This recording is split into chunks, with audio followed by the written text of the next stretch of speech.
BC రిజర్వేషన్ల కోసం ఉద్యమిస్తున్న కవిత కాంగ్రెస్ ఢిల్లీలో ధర్నాలు చేయడానికి ముందే హైదరాబాద్ లో దీక్షలు చేయాలని నిర్ణయించుకున్నారు.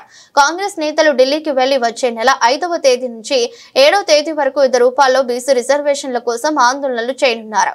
కవిత ఒకరోజు ముందుగానే 4వ తేదీన ప్రారంభించి 6వ తేదీ వరకు దీక్ష చేస్తారు.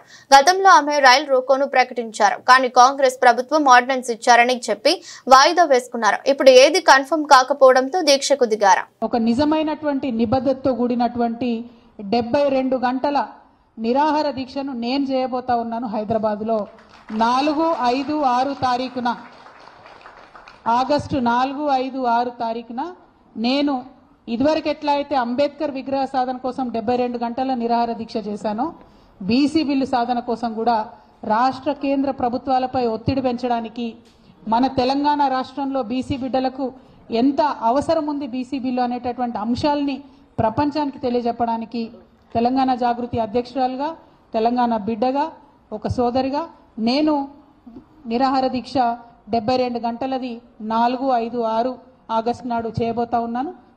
దీనికి సంబంధించి మేము ప్రభుత్వానికి కూడా ఇమీడియట్గా పర్మిషన్ కోసం పెట్టుకుంటాం. వాళ్ళు పర్మిషన్ ఇస్తే మంచిది, ఇవ్వకపోతే ఎక్కడ వీలైతే అక్కడ కూర్చొని 72 గంటలు మాత్రం ఖచ్చితంగా దీక్ష చేస్తాం. నాకున్న కాన్ఫిడెన్స్, నాకున్న విశ్వాసం ఏంటంటే అంబేద్కర్ విగ్రహం సాధించడానికి ఉమ్మడి ఆంధ్రప్రదేశ్లో 72 గంటలు నేను నిరాహార దీక్ష చేసిన. ఆ తర్వాత అనౌన్స్మెంట్ వచ్చింది. కిరణ్ కుమార్ రెడ్డి గారు ఆనాడు ఒత్తిడికి తలొగ్గి అంబేద్కర్ విగ్రహాన్ని అసెంబ్లీలో పెట్టడం జరిగింది. అదే పంతాను, అదే గాంధేయవాదాన్ని, అదే ప్రజాస్వామిక పరిధిలో మేము నిరసన తెలియజేస్తాం, అవసరాన్ని తెలియజేస్తాం. బీసీ బిల్లు ఎందుకు రావాలన్న అవసరాన్ని, మా నిబద్ధతను ప్రపంచానికి చాటుతామని ఈ సందర్భంగా మీ అందరికి కూడా నేను తెలియజేస్తూ